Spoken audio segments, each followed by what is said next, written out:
నీ జీవితం నిన్నటిదే, రేపేమి జరుగునో తెలియదులే. నీ జీవితం నిన్నటిదే, రేపేమి జరుగునో తెలియదులే. నేడున్నంత కాలం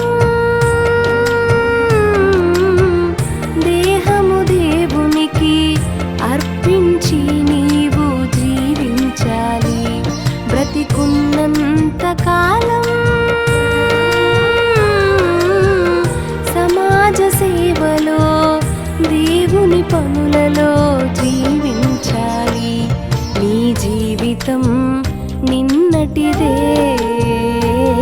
రేపేమి జరుగునో తెలియదులే. నీ జీవితం నిన్నటిదే, రేపేమి జరుగునో తెలియదులే.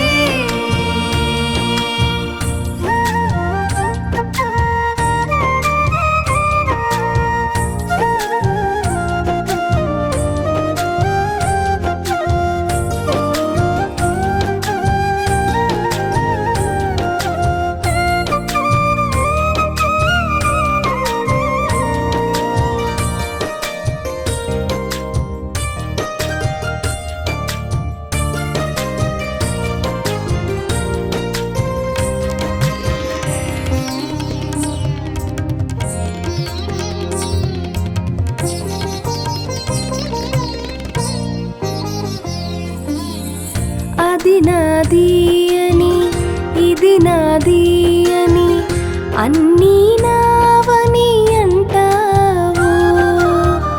కొనినది ఏది నీ వెంట రాదని మరణముతో తెలుసుకుంటావు.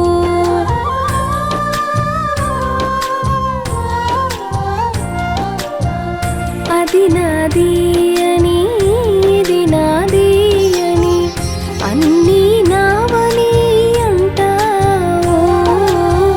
కొనినది ఏది నీ వెంట రాదని మరణముతో తెలుసుకుంటావు.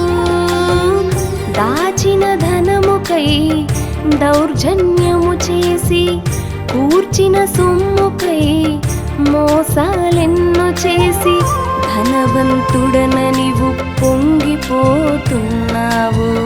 బంధాలెన్నిటినో తెంచి వేసుకున్నావు. సాధించినది లేక తరలిపోచున్నావు.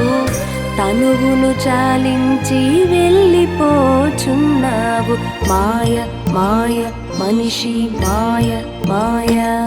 నీ జీవితం నిన్నటిదే, రేపేమి జరుగునో తెలియదులే.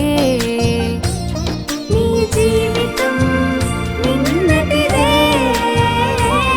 రేపేమి జరుగునో తెలియదులే.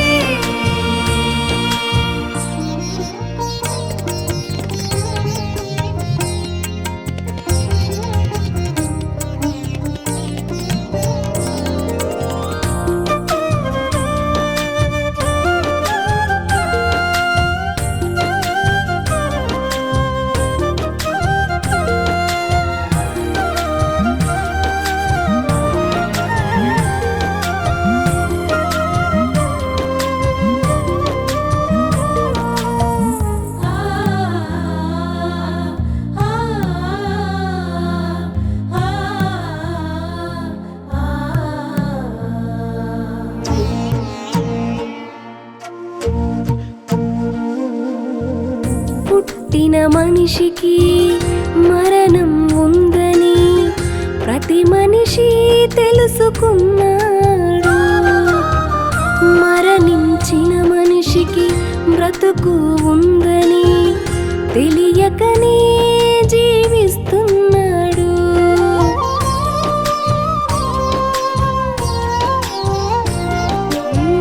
పుట్టిన మనిషికి మరణం ఉందని ప్రతి మనిషి తెలుసుకున్నాడు. మరణించిన మనిషికి బ్రతుకు ఉందని తెలియకనే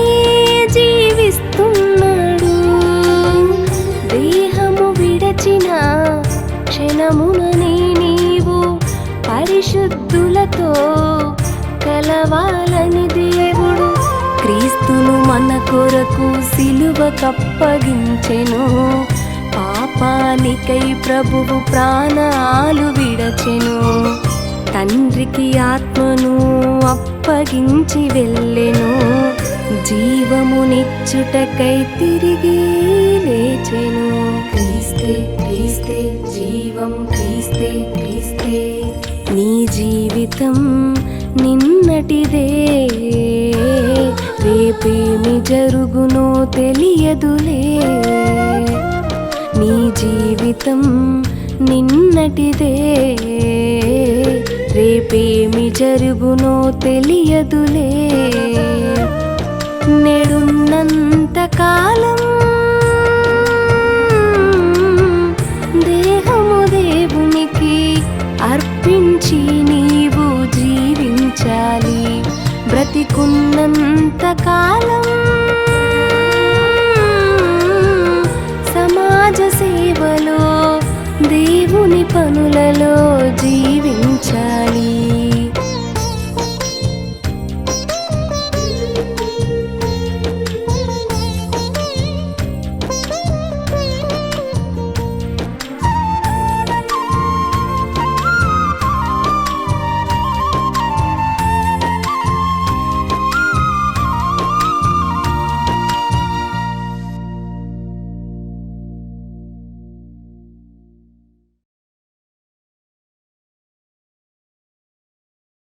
ప్రభునందు దేవుని వల్లారా, ఈరోజు 3 పాఠాలు ఉంటాయన్న విషయం మరి ముందుగానే చెప్పడం జరిగింది. 2 పాఠాలు మాత్రమే పత్రికలో వేయడం జరిగింది. భోజనాల తదనంతరము మరొక పాఠం కూడా ఉంటుంది. కాబట్టి పత్రికలో వేయబడినటువంటి పాఠాలలో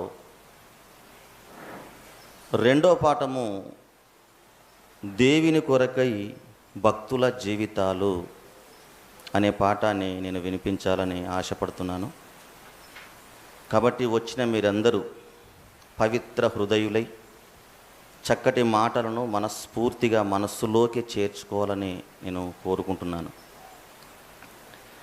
దేవుని కొరకై భక్తుల జీవితాలు అనగానే మనం అర్థం చేసుకోవాల్సింది, లేదా మనము ఆలోచన చేయవలసింది, మనము నిర్ధారించుకోవాల్సింది ఏంటి అని మనం ఆలోచిస్తే, దేవుడు చెప్పినటువంటి ఆజ్ఞలను కానీ, దేవుడు ఇచ్చినటువంటి సిద్ధాంతాలను కానీ, దేవుడు చూపినటువంటి దిశానిర్దేశం కానీ పాటించినటువంటి భక్తులు బైబిల్ గ్రంథంలో మనకు చాలా తక్కువ మంది కనబడతారు. వీరి యొక్క జీవిత విధానాన్ని గనక మనం చూసినట్లయితే, వీరి యొక్క భక్తి ప్రయాణాలను మనం గమనించినట్లయితే, దేవుని బిడ్డలారా, వారి విశ్వాస జీవితంలో నుండి తొలగిపోకుండా భక్తి జీవితాన్ని కాపాడుకుంటూ కష్టకాలములో దేవుని మహిమపరుస్తూ మనోవ్యాకులంలో కూడా దేవుని ఆజ్ఞలలో నుండి తొలగిపోకుండా జీవించినట్లుగా మనం చూడగలిగాం. దేవుని కొరకైనటువంటి ఈ భక్తుల జీవితాలు సుఖ సంతోషాలతో సాగిపోయినట్లుగా మనం ఎక్కడ కూడా గ్రహించము, చూడము. వారి భక్తి జీవితాన్ని కొనసాగించినటువంటి విధానాన్ని మనము చదివినప్పుడల్లా, దాన్ని ధ్యానం చేసినప్పుడల్లా చాలా బాధకరంగా, చాలా వేదనకరంగా మనస్సులోకి తెచ్చుకొని మాటలను ధ్యానం చేస్తుంటే మన హృదయమంతా కూడా ద్రవించిపోయి, మన మనస్సంతా కూడా కరిగిపోయి, భక్తులంటే ఇలా ఉండాలి, దేవుని కొరకు ఇలా జీవించాలి అని మనకు ఆశ పుడుతుంది. అలా బ్రతకాలని ఒక తపన మన హృదయంలో ఉత్పన్నమవుతుంది. వీరు బ్రతికినటువంటి విధానమైన, వీరు చూపినటువంటి స్ఫూర్తి అయినా, వీరు మహిమపరిచినటువంటి ఆ యొక్క భక్తి భావన గనక మనం చూసినట్లయితే చాలా చాలా సంతోషభరితమైనటువంటి జీవితాన్ని జీవించడానికి మనం ఇష్టపడుతూ ఉంటాము. కష్టాలను అనుభవించిన, బాధలను అనుభవించిన, వేదనలు అనుభవించిన వారు చూపినటువంటి ఆ భక్తి విధానము, చూపినటువంటి స్ఫూర్తి అమోఘం, అద్భుతం. వారు అలా బ్రతికారు కాబట్టి ఇంకా అలా బ్రతకడానికి ఆశ కలిగి కొంతమంది క్రైస్తవులు జీవిస్తున్నారు. వాళ్ళు అలా జీవించారు కాబట్టి నేను కూడా ఇలా జీవించాలని మంచి నిర్ణయంతో ముందుకు వెళ్తున్నారు. వాళ్ళ అలా బ్రతికి మరణించారు కాబట్టి నేను కూడా వాళ్ళలా బ్రతికి మరణిస్తామని నీతిగా, నిజాయితీగా, భక్తి భావన కలిగి పరిశుద్ధతతో జీవించే ప్రతి ఒక్కరికి ఆ భక్తులు స్ఫూర్తి ప్రదాతలుగా, స్ఫూర్తినిచ్చినటువంటి భక్తులుగా బైబిల్ గ్రంథములో మనం చూడగలిగాం. ఎందుకయ్యా మీరు ఇన్ని హింసలు అనుభవిస్తున్నారు? ఎందుకయ్యా భక్తులారా మీరు ఇంత అవమానాలకు గురవుతున్నారు? ఎందుకయ్యా భక్తులారా మీరు ఇలా నిట్టూర్పు విడుస్తున్నారు, మనోవ్యాకులంతో జీవిస్తున్నారు? చావడానికి, భక్తిలో ఉండి చావడానికి కూడా ఎందుకు ఇష్టపడుతున్నారని వాళ్ళని గనక మనం ప్రశ్నిస్తే, ఏమండి, వాళ్ళు తప్పు చేయడానికి ఇష్టపడకుండా దేవుని ఇష్టాన్ని నెరవేరుస్తూ ముందుకు సాగిపోయినట్లుగా మనం చూడగలిగాం. వాళ్ళ జీవితంలో ఎదురైనటువంటి సంఘటనలు కానీ, వారి జీవితంలో చూపినటువంటి ఆ మాదిరికరమైనటువంటి జీవితం కానీ, వారు కష్టపడినటువంటి ఆ కష్టాల భరితమైనటువంటి విశ్వాస నీతి క్రియలను గనక మనం చూసినట్లయితే చాలా చాలా అమోఘం, అద్భుతం, వర్ణనాతీతంగా మనము చూడవచ్చు. అలాంటి భక్తులు బైబిల్ గ్రంథంలో చాలామంది ఉన్నారు. ఒకరిని ఇద్దరిని చూసుకొని మనం ముగించుకుందామండి. అందుకొరకే ప్రసంగి గారు మాట్లాడుతూ, ప్రసంగి గ్రంథము 12వ అధ్యాయంలో ప్రపంచ మానవాళికి లేదా ఆయనను అంగీకరించినటువంటి భక్తులందరికీ తాను చెప్పినటువంటి మాటను మనం చూసుకొని ముందుకు వెళ్దామండి. ప్రసంగి గ్రంథం 12వ అధ్యాయము 13వ వచనం చూడండి దయచేసి. ఇదంతయు వినిన తర్వాత తేలిన ఫలితార్థం ఇదే: దేవుని యందు భయభక్తులు కలిగియుండి ఆయన కట్టడలను అనుసరించి నడుచుచుండవలెను. మానవ కోటికి, ఆ యేసును అంగీకరించిన వారికి లేదా యెహోవా భక్తులైనటువంటి మానవులందరికీ ఇదే విధి.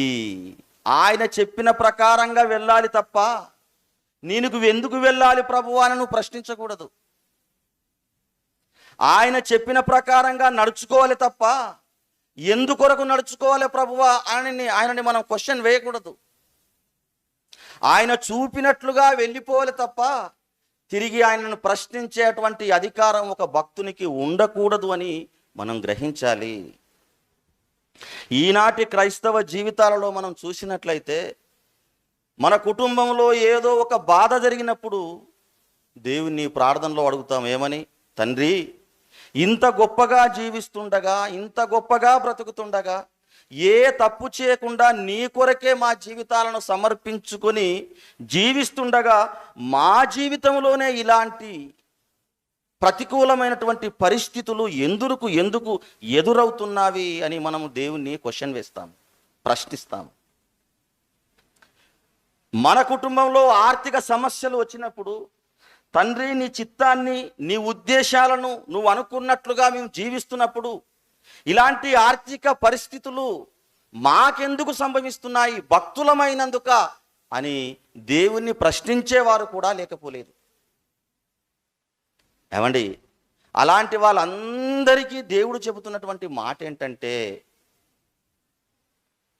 మీరు నన్ను ప్రశ్నించకూడదు, ఇలా ఎందుకు చేస్తున్నావని అడగకూడదు.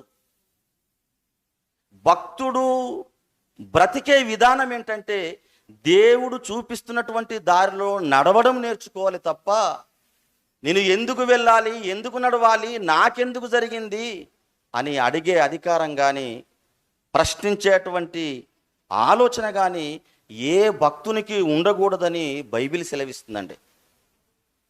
అందులోనే భాగంగా బైబిల్ గ్రంథంలో ఒక ఇర్మియా ప్రవక్త మనకు కనబడతాడు. ఈ ఇర్మియా ప్రవక్త యూదులకు ఒక ప్రవక్తగా ఉండి దేవుని ఉద్దేశాలను, దేవుని ఆలోచనలను వారికి ఆ యూదులకు తెలియజేస్తూ జరగబోయే పరిస్థితుల విషయంలో కూడా అనేకమైనటువంటి విషయాలు ఆ యూదులకు చెప్పినట్లుగా మనం చూడగలిగాం. ఇదిగో కల్దీల దేశం నుండి నెబుకద్నెజర్ రాజు వస్తాడు, యూదులందరినీ చెరపట్టుకొని పోతాడు. తప్పదు, యూదులకు బబులోను దేశంలో చెరలోకి వెళ్ళడం తప్పదు. ఎందుకంటే ఈ యూదులు దుర్మార్గులైపోయారు, మూర్ఖులైపోయారు, దేవుని ఆజ్ఞలను విసర్జించారు. వీళ్ళు ఎంత దుర్మార్గానికి ఒడిగట్టారంటే అన్యుల కంటే ఎక్కువగా పాపం చేయడానికి ఇష్టపడుతున్నారు. కాబట్టి ఈ యూదులందరినీ ఇదిగో కల్దీయుల రాజైనటువంటి నెబుకద్నెజర్ రాజుకు అప్పగిస్తాను. కల్దీయుల దేశమైనా బబులోను దేశమైనా రెండు ఒకటే అని మనం గుర్తించాలి. అలాంటి ఇర్మియా ప్రవక్తకు దేవాది దేవుడైనటువంటి యెహోవా మాట్లాడినటువంటి ఒక మాటను గనక మనం చూసినట్లయితే, దేవుని బిడ్డలారా, ఇర్మియా గ్రంథము 13వ అధ్యాయము, ఇర్మియా గ్రంథము 13వ అధ్యాయము మొదటి వచనం చూడండి దయచేసి. యెహోవా నాతో ఇలాగు సెలవిచ్చెను, నీవు వెళ్ళి అవిసెనార నడికట్టుకొని నీ నడుమున దానిని కట్టుకొనుము, నీళ్లలో దాని వేయకుము. ఇర్మియా అన్నాడు దేవుడు. చిత్తం ప్రభు, ఏంటిది అని దేవుడు మరి ఇర్మియా మాట్లాడినప్పుడు, నువ్వు వెంటనే మార్కెట్కి వెళ్ళు, అవిసెనారతో చేయబడినటువంటి నడికట్టు, నడుము కట్టుకుంటారు కదా, అవిసెనారతో చేయబడినటువంటి ఒక నడికట్టు కొనుక్కో. ప్రభువా, తర్వాత ఆ నడికట్టు కొనుక్కొని నీ నడుముకు కట్టుకో అని చెప్పినప్పుడు ఇర్మియా మార్కెట్కి వెళ్ళాడండి. అడగలేదు ఆయన, ఎందుకు నడికట్టు కొనుక్కోవాలి, ఎందుకు నడుము కట్టుకోవాలి ప్రభువా, ఆయన ప్రశ్నించలేదండి దేవునికి. ఎందుకంటే భక్తునికి ఉండవలసినటువంటి విధానం. మార్కెట్కి వెళ్ళు ఇర్మియా, అవిసెనారతో చేయబడినటువంటి నడికట్టు కొనుక్కో, ఆ నడికట్టు కొనుక్కొని నీ నడుముకు కట్టుకో. చిత్తం ప్రభు, ఇప్పుడే వెళుతున్నానన్నాడు. మార్కెట్కి వెళ్ళాడు, అవిసెనారతో చేయబడినటువంటి నడికట్టును తీసుకున్నాడు, తన నడుముకు కట్టుకున్నాడు. మళ్ళీ కొన్ని రోజుల తర్వాత ఇర్మియా అన్నాడు, ప్రభు, నువ్వు కట్టుకున్నటువంటి ఆ నడికట్టును తీసుకొని యూఫ్రటీస్ నది వద్దకు వెళ్ళి ఆ రాళ్ల సందులో ఉన్నటువంటి బీటలో దాన్ని పెట్టి రమ్మని చెప్పాడు. కింద చూడండి ఆ మాట, చదవండి అమ్మా. యెహోవా నాకు ఆజ్ఞాపించినట్లు 4వ వచనం, నీవు కొని నడుమున కట్టుకొనిన నడికట్టును తీసుకొని లేచి యూఫ్రటీస్ నది యొద్దకు పోయి అక్కడనున్న బండ బీటలో దానిని దాచిపెట్టుమనగా. నువ్వు కట్టుకున్నటువంటి ఆ నడికట్టును విప్పి యూఫ్రటీస్ నదికి వెళ్ళు. యూఫ్రటీస్ నదికి వెళ్ళి ఆ నది ప్రక్కన ఉన్నటువంటి బండలు ఉంటాయి కదా, ఆ బండలలో బీటలు ఉంటాయి కదా, ఆ బీటలలో నీ నడికట్టును పెట్టేసి దానిపైన అది దాన్ని భద్రపరిచి వచ్చేసి అని చెప్పాడు. వెళ్ళాడు ఇర్మియా. ఎందుకు వెళ్ళాలి ప్రభువా? నడికట్టును కొనుక్కోమన్నావు, నడికట్టును కట్టుకోమన్నావు, కట్టుకున్నాను. ఈలోపు దాన్ని విడిచిపెట్టి యూఫ్రటీస్ నది దగ్గరికి వెళ్ళి బండబీటులో దాన్ని దాచిపెట్టి కప్పేసిరమ్మని చెబుతున్నావు. ఎందుకు వెళ్ళాలి, ఎందుకు కప్పాలి, ఎందుకు రావాలి, అసలు ఏం జరుగుతుంది, ఏమి జరగబోతుంది అని అడగలేదండి. అలా అడిగితే భక్తులు ఎందుకైతారు? అలా ప్రశ్నిస్తే భక్తులు ఎందుకైతారు? అందుకొరకే దేవుని కొరకైనా భక్తుల జీవితాలు. ఇప్పుడు ఇర్మియా వెళ్ళాడు, అవిసెనారతో చేయబడినటువంటి ఆ నడికట్టును విప్పాడు, యూప్రటిస్ నది వద్దకు వెళ్ళాడు, బండబీటులో దాన్ని దాచి పెట్టొచ్చాడు. అనేక దినములు గడిచిపోయాయి. అనేక దినములు గడిచిన తర్వాత మళ్ళీ ఇర్మియా అన్నాడు, ప్రభు అని చెప్పాడు, ఇదిగో నువ్వు ఎక్కడైతే బండబీటలో దాచిపెట్టినటువంటి ఆ నడికట్టును తీసుకొని వచ్చేసాయి. ప్రభువా వెళ్తానని చెప్పాడు. మళ్ళీ యూప్రటిస్ నది దగ్గరికి వెళ్ళాడు, దాచిపెట్టినటువంటి బండబీటలో దాచిపెట్టినటువంటి అవిసెనారని తీసి చూశాడు. అది పూర్తిగా పాడైపోయిందండి. ఎందుకు అక్కరకు రానటువంటి దానిగా అయిపోయింది. ఒకసారి ఆ మాటను చూడండి, వచనం చెప్పాలమ్మా. 6వ వచనం, 7వ వచనం, నేను యూప్రటీసు నది యొద్దకు పోయి త్రవ్వి ఆ నడికట్టును దాచిపెట్టిన చోట నుండి దానిని తీసుకుంటుని, నేను దానిని చూడగా ఆ నడికట్టు చెడిపోయిండెను, అది దేనికి నీ పనికిరానిదాయను. నేను త్రవ్వి ఆ నడికట్టును చూసినప్పుడు అసలు నడుముకు కట్టుకోవడానికి ఉపయోగపడదు, ఆ నడికట్టుతో దేనిని కట్టడానికైనా ఉపయోగపడదు, పూర్తిగా పాడైపోయింది, ఎందుకు పనికిరాని దానిగా అయిపోయింది. ఏంటది? నడికట్టు. ఇప్పుడు దేవుడు మాట్లాడుతున్నాడు, ఏమని? కాగా యెహోవా వాక్కు నాకు ప్రత్యక్షమై ఇలాగ సెలవిచ్చెను. యెహోవా ఈ మాట సెలవిచ్చుచున్నాడు, ఈ విధముగానే యూదావారి గర్వమును, యెరూషలేము నివాసుల మహాగర్వమును నేను భంగపరచుదును. ఆ అవిసెనార నడికట్టు ఎందుకు పనికి రాకుండా పాడైపోయిందో, అది దేనికి ఉపయోగపడకుండా పనికి రాకుండా ఎలాగైతే పాడైపోయిందో, యెరూషలేములో నివసిస్తున్నటువంటి యూదులందరినీ కూడా ఎందుకు పనికి రాకుండా సర్వనాశనం చేయబోతున్నాను.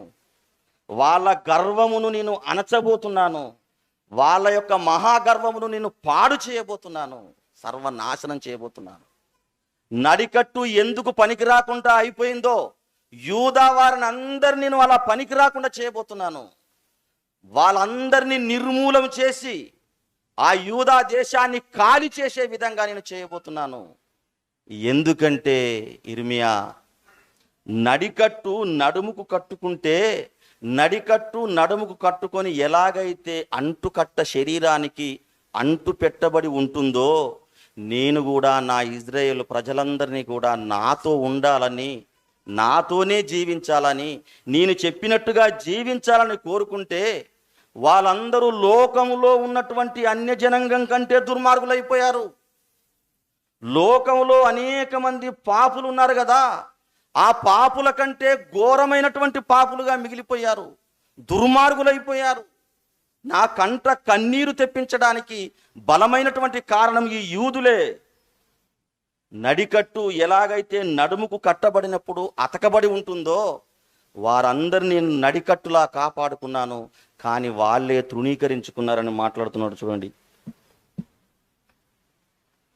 10వ అధ్యాయం 11వ వచనం, 13వ అధ్యాయము 10, 11వ వచనాలు.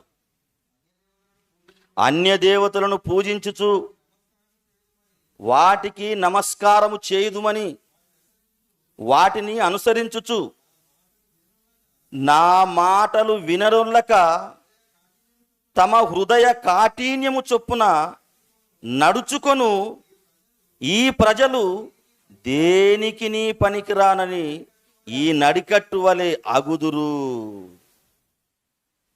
నాకు నమస్కారం చేయకుండా, నాకు పూజలు చేయకుండా, నన్ను మహిమపరచకుండా, నాకు ఘనత కీర్తి తెచ్చిపెట్టకుండా, వాళ్ళు పూజిస్తే నేను ఎంత సంతోషపడాలనుకున్నానో నా సంతోషం లేకుండా చేశారు. కాబట్టి వాళ్ళందరినీ నేను నాశనం చేయబోతున్నాను. 11వ వచనం చూడండి, నా కీర్తి స్తోత్ర మహిమలు కలుగుటకై వారు నాకు జనముగా ఉండునట్లు నేను ఇజ్రాయేలు వంశస్థులందరినీ, యూదా వంశస్థులందరినీ నడికట్టు నడుముకు అంటియున్న రీతిగా నన్ను అంటియుండజేసితిని గాని కాని వారు నా మాట విననులకపోయిరి. ఏ ప్రజలైతే నా ప్రజలనుకున్నానో, ఏ జనమైతే నా జనం అనుకున్నానో, ఏ ప్రజల మధ్య నేను మహిమపరచబడాలనుకున్నానో, ఏ జనులు నన్ను కీర్తించాలనుకున్నానో ఆ జనులే ముష్కరులైపోయారు, సుంటలైపోయారు, దుర్మార్గులైపోయారు. నా ఆజ్ఞలకు బదులు నా ఆజ్ఞలను తృణీకరిస్తున్నారు, తుంగలో తొక్కేస్తున్నారు, దుర్మార్గంగా బ్రతుకుతున్నారు, పాపులుగా మిగిలిపోయారు. నా హృదయ ఘోష, నా బాధ నీతో పంచుకుంటున్నాను ఇర్మియా. వాళ్ళని నేను పాడు చేయబోతున్నాను, వాళ్ళని పాడు చేయబోతున్నాను. ఎంతగా వాళ్ళని నేను ప్రేమించాను, ఎంతగా నేను వారిని ప్రేమించాను. అవండి, లోకంలో ఇంతమంది జనులుండగా, లోకంలో ఎంతోమంది ఎన్నో దేశాలలో నివసిస్తున్నటువంటి ప్రజలుండగా, కేవలం ఇజ్రాయేలు దేశంలో నివసించే వారిని దేవుడు ఏర్పాటు చేసుకుండు కదా. కనీసం కృతజ్ఞత కూడా లేదు చూడండి వాళ్ళకు, యూదులకు. అప్పటికే ఇజ్రాయేలు అష్షూరు రాజు చేత చెరపట్టబడిపోయి అన్య దేశాలలో చెదరగొట్టబడ్డారు. మా సహోదరులు, మా ఇజ్రాయేలు అష్షూరు రాజు చేత తీసుకొని పోబడి అనేక దేశాల మధ్య చెదరగొట్టబడి ఉన్నారు కదా. మేమైనా మా బుద్ధి గడ్డి తిన్నదేమో, ఆ దేవాది దేవునికి కృతజ్ఞతాస్తుతులు స్తోత్రాలు చెల్లిస్తూ భయభక్తులు కలిగి జీవించాలన్న ఆలోచన కూడా ఈ యూదులకు లేకపోవడం చాలా దుర్మార్గం అండి. ఎవరైతే నా ప్రజలనుకున్నారో, ఎవరైతే తన కొరకు జీవించాలనుకున్నారో, ఇంతమంది జనాలలో వాళ్ళనే ఏర్పాటు చేసుకున్నారు కదా, కనీసం ఆ దేవాది దేవునికి గౌరవం కూడా తీసుకురాలేకపోయారండి దేవుని బిడ్డలారా. వాళ్ళే అలా చేశారు అనుకుంటే మాత్రం పొరపాటు. మనం కూడా అలా చేస్తున్నామా లేదా అన్నది కూడా గ్రహించాలి. ఎందుకంటే మిమ్మును పిలిచినటువంటి పిలుపుని చూడుడి. మీరు ఈ లోకంలో గొప్పవాళ్ళు కాదు, ఖ్యాతి ఘటించిన వాళ్ళు కాదు, చరిత్రకారులు కాదు, సంపన్నులు కాదు, మీ పితరులు హోదాలో ఉన్నవాళ్ళు కాదు. ఏమండి, ఎందుకు పనికిరానటువంటి మనల్ని ఈ దేవుడు మనల్నే ఎందుకు పిలిచాడు? లోకంలో 750 కోట్ల మంది జనముండగా, 450 కోట్ల మంది క్రైస్తవులుండగా, కేవలం 750 కోట్ల మందిలో నుండి 450 కోట్ల మందికి ఆ దేవాది దేవుడు ఎందుకు అర్థమయ్యాడు? ఏదో మనం గొప్పవాళ్ళమని కాదు. ఆయన కృప, బాహుల్యము, సంతోషము, సమాధానము, ఆయన పిలిచినటువంటి పిలుపు. నీతో సహవాసం చేసే వాళ్ళందరూ క్రైస్తవులు కారే? నీ స్నేహితులందరూ కూడా క్రైస్తవులు కారే? ఏమండి, ఈ లోకంలో ఎంతమంది మధ్య నువ్వు నడుచుకుంటూ వెళుతున్నావు, వాళ్ళందరూ కూడా క్రైస్తవులు కారే? నువ్వు ఒక్కడవే ఎందుకు క్రైస్తవుడవయ్యావో తెలుసా? దేవుడు నిన్ను ప్రేమించాడు, రమ్మన్నాడు, హత్తుకున్నాడు. వారికి లేనటువంటి ధన్యత నీకిచ్చాడు, నాకిచ్చాడు. వాళ్ళకి లేనటువంటి ఆ పరలోక మహాభాగ్యము మనకే ఇచ్చాడు. ఎందుకోసమో తెలుసా? ఆయనని మహిమపరచడానికి, ఆయనకు కీర్తి తెచ్చిపెట్టడానికి, ఆయనకు పరిశుద్ధంగా పవిత్రంగా ఈ లోకంలో జీవించడానికి, నీతి కార్యక్రమాలు జరిగిస్తూ నిందారహితులుగా ఈ లోకంలో జీవిస్తూ సత్యమైనటువంటి కార్యక్రమాలు అలుపెరగకుండా చేయాలని నేను పిలుచుకున్నాడు. సహోదర, సహోదరి, లోకంలో ఎంతో మందికి లేనటువంటి ఈ ధన్యత నీకు నాకే దక్కిందే. దక్కినటువంటి ఆ ధన్యతకు కృతజ్ఞతగా దేవునికి ఏం చేస్తున్నావు? యూదులు చేసినట్టుగానే నీ ప్రవర్తన ద్వారా దేవునికి బాధ పెడుతున్నావా? యూదులు ప్రవర్తించినట్టుగానే దేవుని ఎడల నువ్వు ప్రవర్తిస్తున్నావా? యూదులు జీవించినట్టుగానే నీ జీవితంలో అలా జీవిస్తున్నావా? అయితే యూదులకు పట్టినటువంటి గతే మనకు పడుతుంది. యూదులకు చేసినట్టుగానే దేవుడు మనకు చేయబోతున్నాడు. ఇంత మంచి రక్షణ మన నిర్లక్ష్యం చేసి దుర్మార్గంగా ప్రవర్తిస్తే, యూదుల్లా జీవిస్తే మనకు పుట్టగతులు లేవని చెబుతున్నాడండి దేవుని బిడ్డలారా. ఆలోచించండి. దేవా, నేనెందుకు అవిసినార నడికట్టును కొనుక్కోవడానికి మార్కెట్కి ఎందుకు వెళ్ళాలి? నేను ఆ అవిసినారతో చేయబడినటువంటి నడికట్టును నేను ఎందుకు కట్టుకోవాలి? మళ్ళీ నడికట్టు విప్పి యూఫ్రటీస్ నది దగ్గరికి ఎందుకు వెళ్ళాలి? అక్కడ ఎందుకు పాతి పెట్టాలి? మళ్ళీ ఎందుకు తేవాలి అని ఆయన ఎక్కడ కూడా ప్రశ్నించలేదండి. ఏది చెప్పమన్నాడో, ఏది చెప్పాడో దేవుడు అది చేశాడు. ఎక్కడికి వెళ్ళమన్నాడో అక్కడికి వెళ్ళాడు. ఎలా జీవించమన్నాడో అలా జీవించాడు. అవి దెబ్బలైనా, అవి అవమానాలైనా, అవి నిందలైనా, అవి హేళన విషయాలైనా, పరిస్థితులు ఏదైనా సరే ఆయన దేవుడు చెప్పినట్లుగానే జీవించాడు. దేవుడు చెప్పినట్లుగానే జీవించాడు. ఇటు వెళ్ళు ఇర్మియా వెళ్ళాడు, అటు వెళ్ళు ఇర్మియా వెళ్ళాడు, ఇక్కడ పడుకో ఇర్మియా పడుకున్నాడు, నీళ్లు లేని బావిలో దిగు ఇర్మియా దిగాడు. నీ కోసం ఏది చేయమన్నాడు చేస్తాను తండ్రి అని చెప్పి బ్రతికాడండి. యూదులు దుర్మార్గులైతే ఈయనెందుకు కష్టపడాలి? యూదులు మూర్ఖులైతే ఈయనెందుకు బాధపడాలి? యూదులు క్రూరులైతే ఈయనెందుకు బాధను అనుభవించాలి? దేవుని కొరకై భక్తుల జీవితాలండి. దేవుని కొరకై భక్తుల జీవితాలు. మనం సలహాలు ఇవ్వగలమా దేవునికి? మనకు సూచనలు ఇవ్వగలమా దేవునికి? ఏమండి, తండ్రి ఏది చెబితే కుమారుడు అలా నడుచుకోవాలి తప్ప, ఏమండి, తండ్రి ఏది చెబితే కుమారుడు అలా నడుచుకోవాలి తప్ప తండ్రిని ప్రశ్నించే స్థాయి మనది కాదు. అంత గొప్ప వాళ్ళం కూడా మనం కాము. ఆ స్థాయికి మనం ఎదగలేదు. ఆ విశ్వాసములో ఇంకా నిలకడగా రాణించలేదు దేవుని బిడ్డలారా. అలా ఇర్మియా తన జీవితం అంతా కూడా దేవునికి కీర్తి, మహిమ, ఖ్యాతి, గౌరవం తెచ్చిపెట్టి ఆయన చెప్పినట్టుగా జీవించి మరణించినట్లుగా మనం చూడగలం. అలాగే మరొక భక్తుని మనం చూసుకుందామండి. యెహెజ్కేలు గ్రంథం. యెహెజ్కేలు గ్రంథం. ఈ యెహెజ్కేలు ఏమండి కల్దీల దేశంలో రెండవసారి బబులోను చక్రవర్తి నెబుకద్నెజర్ రాజు యూదులపై దండయాత్ర చేసి మొదటగా దానియేలు, షడ్రక్, మేషక్, అబేద్నెగోని ఇంకా అనేక మంది యూదులను చెరపట్టుకుని పోయాడు. రెండవసారి అదే బబులోను చక్రవర్తి నెబుకద్నెజర్ రాజు యూదులపై దండయాత్ర చేసి రెండవసారి అనేక మంది యూదులను చెరపట్టుకుని పోయే ప్రయత్నంలో కూడా ఈ యెహెజ్కేలుని కూడా తీసుకొని పోయి కల్దీల దేశంలో చెరలోకి తీసుకొని పోయాడు.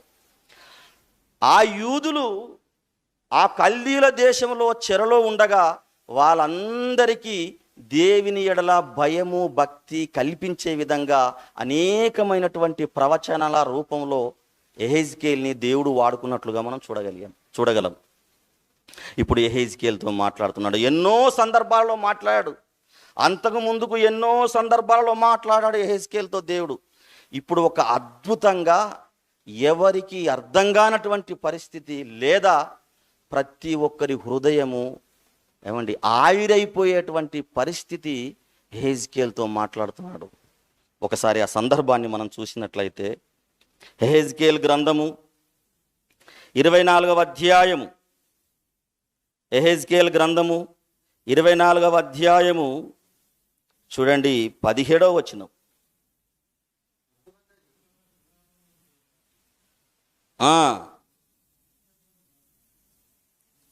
15వ వచనం చూడండి. 15వ వచనం నుండి, మరియు యెహోవా వాక్కు నాకు ప్రత్యక్షమే. ఎవరు మాట్లాడుతున్నారు ఈ మాట? యెహెజ్కేలు ప్రవక్త మాట్లాడుతున్నాడండి. బాగా వినాలి ఏమండి, ఎంతో ప్రయాసపడి వచ్చారు. దానికి ప్రతిఫలం దేవుని మాటలు.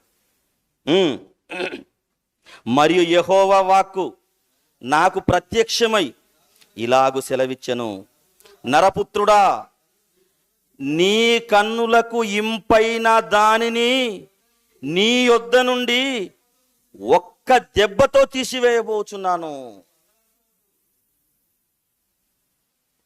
ఏమండి, నరపుత్రుడా, ప్రభు నీ జీవితంలో నీకిష్టమైన దానిని, నీ జీవితంలో నువ్వు ఇష్టపడే దానిని ఇది ఒక్క దెబ్బతో నేను తీసేస్తున్నాను.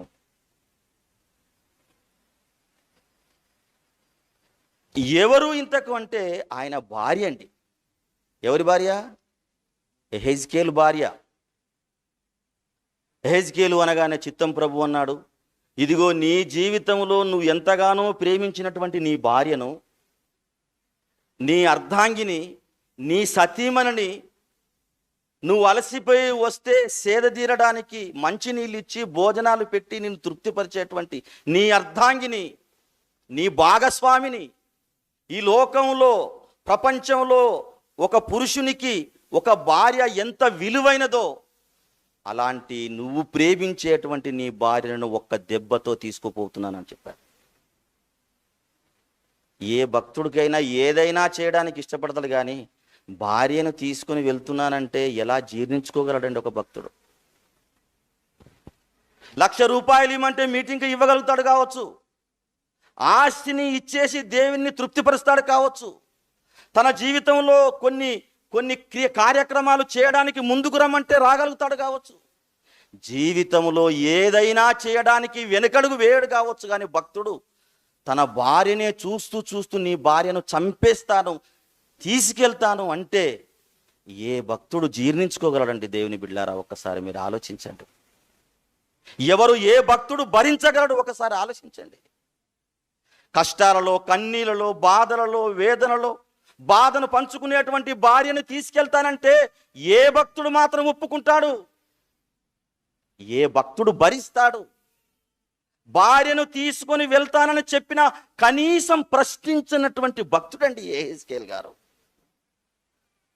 దేవా, నువ్వు ఎన్నో చేశావు నా జీవితంలో, నువ్వు ఎన్నో చెప్పావు, అన్నీ చేశాను, నువ్వు ఎన్నో చెయ్యమన్నావు, అన్నీ చేశాను, మలముతో తినమన్నావు, రిక్వెస్ట్ చేశాను,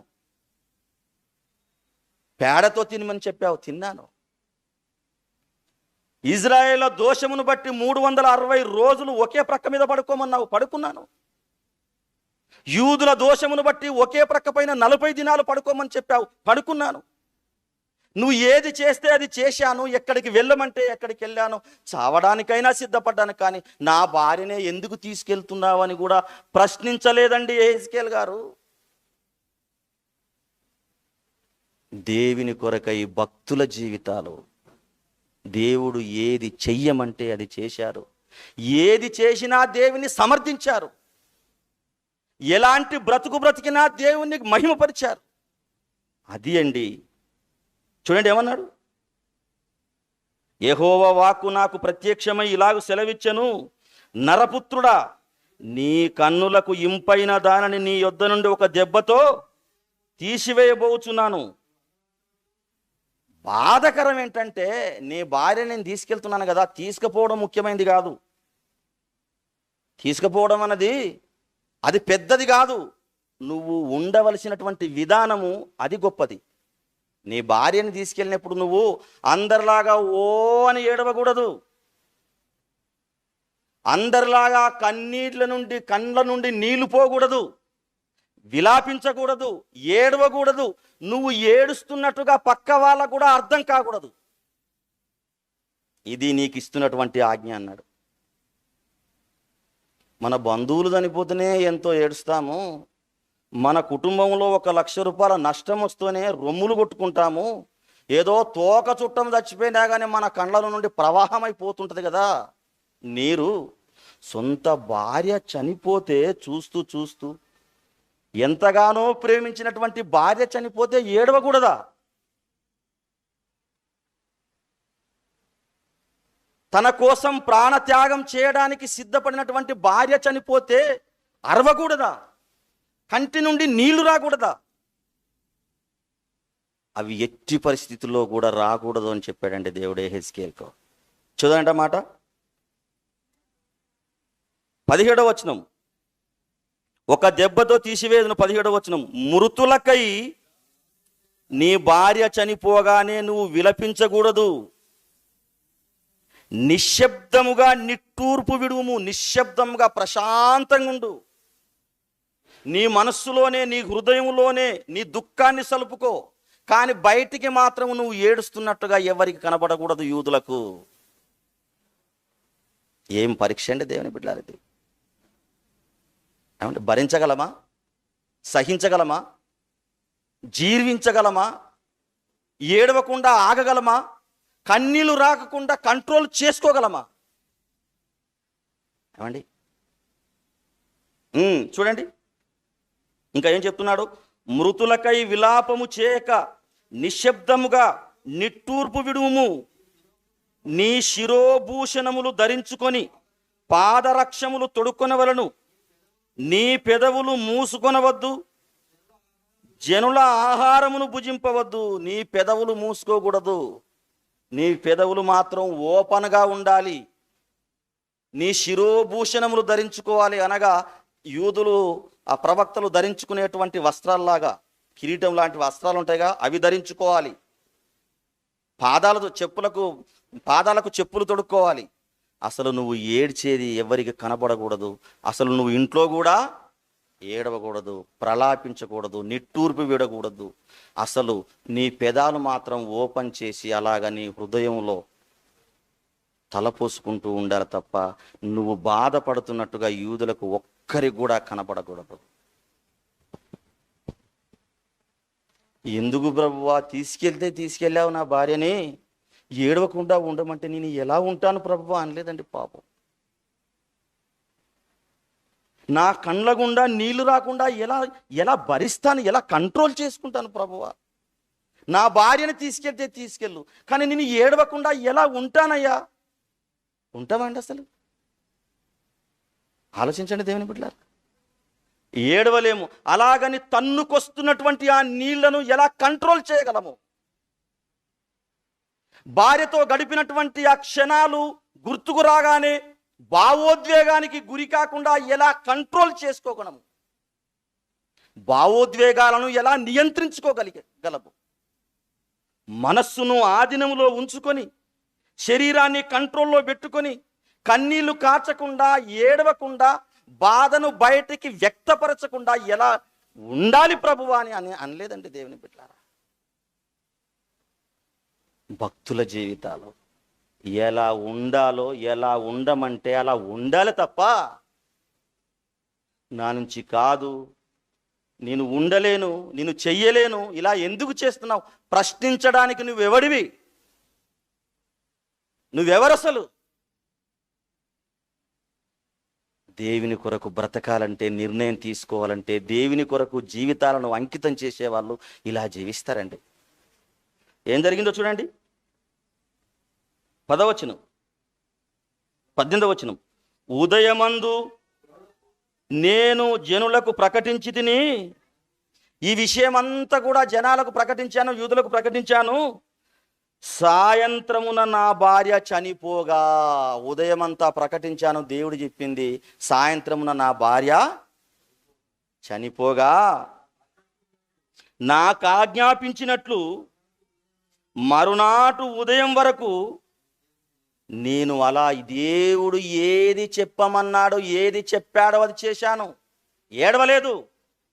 శిరోభూషణము ధరించుకున్నాను, పాదాలకు చెప్పులు తొడుక్కున్నాను, పెదాలు తెరిచి నిట్టూర్పు విడిచాను. కానీ జనాలకు నేను బాధపడినట్టు కూడా ఎక్కడ నా యొక్క ప్రవర్తన కనిపించలేదు. నాకు ఏడుపు రాలేదన్నా, వచ్చింది, కంట్రోల్ చేసుకున్నాను. ఒకవేళ ఏడిస్తే నా దేవుడు ఎక్కడ బాధపడతాడేమోనని. కన్నీళ్లు వచ్చాయి, కానీ కన్నీళ్లు విడిస్తే నా దేవుడు ఎక్కడ బాధపడతాడో, నేను చెప్పింది చేయలేదు, నా భక్తుడు అనుకుంటాడేమోనని కన్నీళ్లను మింగాను, కంట్రోల్ చేసుకున్నాను. నా గుండెంత కొట్టుకుంటుంది, హృదయం ఘోషిస్తుంది, దుఃఖపడుతున్నాను. అయినా నా దేవుడు చెప్పినట్లుగా నేను జీవించాలని తూచా తప్పకుండా నా భక్తి జీవితాన్ని దేవుడు చెప్పినట్టుగా కొనసాగించాను. ఉండగలుగుతామండి? మనమైతే ఉండగలుగుతామా? మనమైతే అలా ప్రవర్తిస్తగలుగుతామా? మనమైతే ఆయన చెప్పినట్లుగా చేయడానికి ఇష్టపడతామా? ఎన్ని ప్రశ్నలు, ఎన్ని ప్రత్యుత్తరాలు. ఏది జరిగినా దేవునిలో బ్రతుకుతున్నటువంటి నాకు దేవుని చిత్తమే అని నిర్ధారించుకునేటువంటి భక్తులు ఎంతమంది ఉన్నారండి? ఇది జరగలేదు ప్రభువా, అది జరగలేదు ప్రభువా, ఇలా అవుతుంది ఎందుకు ప్రభువా, అలా అవుతుంది ఎందుకు ప్రభువా, ఇలా ఉండాలనుకుంటే ఏదో అయింది ఎందుకు ప్రభువా అని మనం అనుకుంటామే కానీ, ఆయనని ప్రార్థిస్తామే కానీ, దేవా నా జీవితంలో నువ్వు ఏది చేసినా నీకే మహిమ కలుగును గాక, నా జీవితంలో నువ్వు ఏది చేసినా నిన్నే కీర్తిస్తూ మరణిస్తాను తండ్రి అని నిర్ణయించుకునేటువంటి భక్తులు ఎక్కడ కనబడుతున్నారండి? అలా లేకపోతే పరలోకానికి ఎలా వెళ్తారు దేవుని బిడ్డలారా? ఇంతకీ యెహెజ్కేలు భార్య చనిపోయినా అలా ఏడవకుండా ఎందుకు ఉండమన్నాడంటే క్రింద మాట్లాడతారు 19వ వచనం. నీవు చేసిన వాటి వలన మేము తెలుసుకోనవలసిన సంగతి నీవు మాతో చెప్పమని జనులు నన్ను అడగగా నేను వారితో ఇట్లాంటిని యెహోవా వాక్కు నాకు ప్రత్యక్షమై ఇలాగు సెలవిచ్చును, ఇజ్రాయేలులకు నీవిలాగు ప్రకటింపుము, ప్రభువైన యెహోవా సెలవిచ్చిన దేవనగా మీకు అతియాస్పదముగాను మీ కన్నులకు ముచ్చటగాను మీ మనస్సుకు ఇష్టముగా ఉన్న నా పరిశుద్ధ స్థలమును నేను చెరపబోచున్నాను. మీరు వెనుక విడిచిన మీ కుమారులను కుమార్తెలను అక్కడనే కల్దీయుల రాజైనటువంటి నెబుకద్నెజరు అనేక మందిని హతమారుస్తాడు. తల్లి పిల్లను గానక, పిల్ల తల్లిని గానక, తండ్రి ఎక్కడ చనిపోయాడో, తండ్రి చనిపోయినటువంటి ఆ సందర్భాలు కుమారునికి తెలిసి, కుమారుడు చనిపోయాడనే సందర్భాలు తండ్రికి తెలిసి ఎవరికి వారు ఏడుస్తూ ఉంటారు. అప్పుడు మీరు నేనే నిజమైన దేవుడునని మీరు గ్రహిస్తారు. యెరూషలేము దేవాలయాన్ని, యెరూషలేములో ఉన్నటువంటి ప్రజలందరినీ సర్వనాశనం చేయబోతున్నాను. ప్రతి కుటుంబంలో మరణాలు వస్తున్నాయి. ఒక కుటుంబంలో మరణం వచ్చి మరో కుటుంబంలో మరణం రాకపోతే, మరణం వచ్చినటువంటి కుటుంబము మరణము రానటువంటి కుటుంబాన్ని సంప్రదించి ఏడుస్తూ ఉంటారు. మొన్న నా కుమారుడు చనిపోయాడు కదండి, అనేక మంది యొద్దకు వెళ్ళి నా బాధను నేను చెప్పుకున్నాను. ఎందుకంటే వాళ్ళ ఇంట్లో ఏ బాధలు లేవు కాబట్టి. అందరి ఇండ్లలో కుమారుడు చనిపోయి, అందరి ఇండ్లలో కుమార్తెలు చనిపోయి, అందరి ఇండ్లలో భార్యలు చనిపోయి, అందరి ఇండ్లలో భర్తలు చనిపోతే ఎవరితో ఎవరు చెప్పుకుంటారు? ఎవరితో ఎవరు చెప్పుకొని ఏడుస్తారు? ఇదిగో యూదుల భవిష్యత్తులో యూదులకు జరగబోయే పరిస్థితి ఇది. నేను ప్రేమించినటువంటి, మీరు ప్రేమించినటువంటి యూదా దేశంలో ఉన్నటువంటి యెరూషలేములో ఉన్నటువంటి ప్రజలందరినీ కత్తివాత చేత అనేక మందిని చంపబోతున్నాను. మీరు నిట్టూర్పు విడుస్తారు. ఒకరితో బాధలు పంచుకోవడానికి అందరికీ బాధలే, అందరికీ ఏడుపే, అందరికీ దుఃఖమే. ఇది యూదా ప్రజలందరికీ తెలియాలి. యెహెజ్కేలుతో చెప్పినప్పుడు యెహెజ్కేలు అలా చెప్పాడండి. దేవుడు ఆలోచించండి. దేవుడు ఏది చెయ్యమంటే అలా చేశారండి. బైబిల్లో ఉన్నటువంటి భక్తులందరూ, అందుకొరకే మనం చూడగలుగుతాం హెబ్రీయులకు రాసిన పత్రిక 11వ అధ్యాయంలో రాళ్లతో కొట్టబడ్డారంట. ఎందుకు రాళ్లతో కొట్టబడాలి? రంపములతో కోయబడ్డారంట, సొరంగాల్లో దాక్కున్నారట, ఆకలి దప్పికలతో అలమటించిపోయారట, పిడిగుద్దులు తిన్నారంట, దిగంబరులుగా జీవించారంట, సొరంగాల్లో గడిపారట, ఆకలి దప్పికలతో అలమటించిపోయారట. ఎందుకు ఎందుకు ఎందుకు ఎందుకు ఆకలి దప్పికలతో అలమటించిపోవాలి? ఎందుకు పిడిగుద్దులు తినాలి? ఎందుకు దిగంబరులుగా జీవించాలి? ఎందుకు కష్ట నష్టాల్లో దేవుని మహిమపరచాలి అంటే దేవుని కొరకై భక్తుల జీవితాలు, దేవుని మనసు అరకొరగా అర్థమైతే ఆ యొక్క స్థితిలోకి మనం వెళ్ళమండి. దేవుని సంపూర్ణత మనం అర్థం కాకపోతే ఆ స్టేజ్లో మనం ఆలోచించలేమండి. దేవుని బిడ్డలారా, దేవుని యొక్క ఉనికి, ఆయన ఔన్నత్యం, ఆయన పరిశుద్ధత, విలువలతో కూడినటువంటి ఆ దేవుని గౌరవం, దేవుని ఉనికిని మనస్ఫూర్తిగా మనం అర్థం చేసుకోకపోతే ఆ రేంజ్లో, ఆ స్థాయిలో బైబిల్ గ్రంథంలో ఉన్నటువంటి భక్తుల్లా మనం ఆలోచించలేమండి. ఎవరు ఆలోచిస్తున్నారు ఈ లోకంలో? వీళ్ళందరినీ దేవుడు బైబిల్ గ్రంథంలో ఉన్నటువంటి భక్తులందరినీ ఎందుకు పరిచయం చేస్తున్నాడు దేవుడు? ఒక సహోదరుడు అంటున్నాడు, ప్రజల్లో సాక్ష్యం చెడిపోతుందన్నయ్యా అని మాట్లాడుతున్నాడు. చెడిపోతే ఏంటి? నీ సాక్ష్యం చెడిపోయినా దేవునిలో ఉన్నటువంటి సాక్ష్యం చెడిపోకూడదు. నీ గురించి లోకం ఏమనుకున్నా దేవుడు నీ గురించి ఏమనుకోకూడదు. సమాజం నిన్ను వెలివేసిన ఆ దేవుడు నిన్ను వెలివేయకుండా నిన్ను చూసుకోవాలి. మనుషులందరూ నిన్ను విసర్జించిన ఆ దేవుడు విసర్జించకుండా చూసుకోవాలి. ఇది భక్తునికి కావలసినటువంటి ఆలోచనలు. దేవుని బిడ్డలారా, భక్తుడు జీవించవలసినటువంటి ఆలోచనలండి.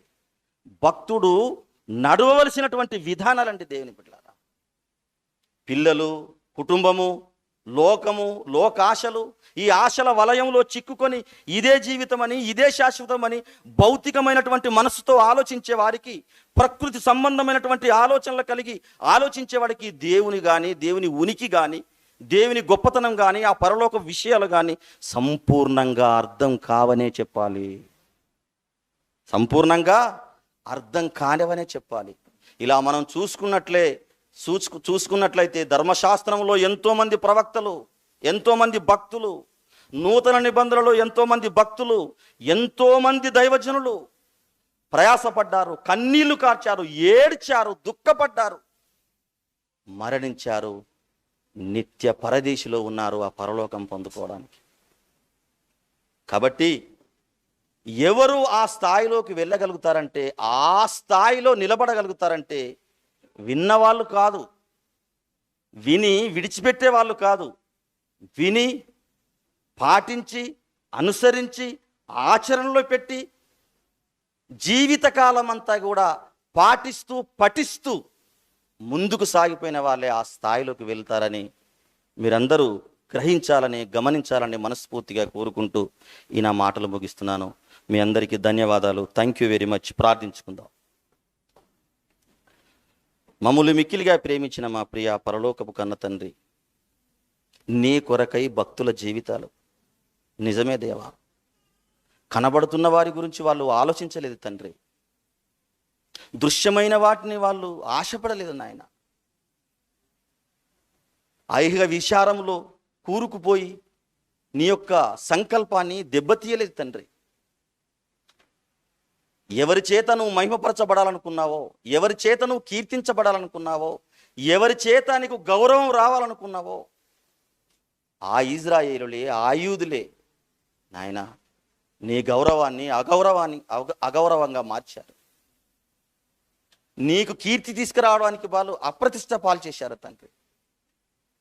వాళ్ళే అనుకుంటే మేము పొరపాటు తండ్రి. ఎన్నిక లేనటువంటి మమ్మల్ని ఎన్నుకున్నారు. ఆ యొక్క పరలోకపు పిలుపుకు అర్హులం కానటువంటి మమ్మల్ని మీరు పిలిచారు. ఎందరికో లేనటువంటి ఈ ధన్యతను మాకు అనుగ్రహించారు. ఎందరికో లేనటువంటి అదృష్టం మాకు మీరు ప్రసాదించారు. ఇంత గొప్ప రక్షణను మేము నిర్లక్ష్యం చేసి నువ్వు చెప్పినట్టుగా బ్రతకకుండా జీవించి మరణించినట్లయితే మాలాంటి దుర్మార్గులు ప్రపంచంలో ఇంకా ఎవ్వరూ ఉండరని మా హృదయాలకు మేము తెలుసుకునే విధంగా, తెలుపుకునే విధంగా కృప చూపండి. చేరి వచ్చిన నీ బిడ్డలందరూ వినువారు మాత్రమేగా ఉండకుండా విన్న మాటలన్నిటినీ పాటించి అర్థం చేసుకొని ఈ లోకంలో వాళ్ళ జీవితంలో ఏది జరిగినా నీ కొరకు బ్రతికేటువంటి మంచి భక్తులుగా ఉండుటకు కృప చూపమని, సహాయం చేయమని నీ కుమారుడు మాట్లాడుతుండగా విలువైన సందేశాలు, సంగతులు మాతో పంచుకోవడానికి కృప చూపమని కోరుకుంటూ క్రీస్తు పేరట ఈ ప్రార్థనా మనవులు నీకు సమర్పించి అడిగి వేడుకుంటున్నాము కన్న తండ్రి. ఆమేన్. అందరికి వందనాలు. Thank you very much.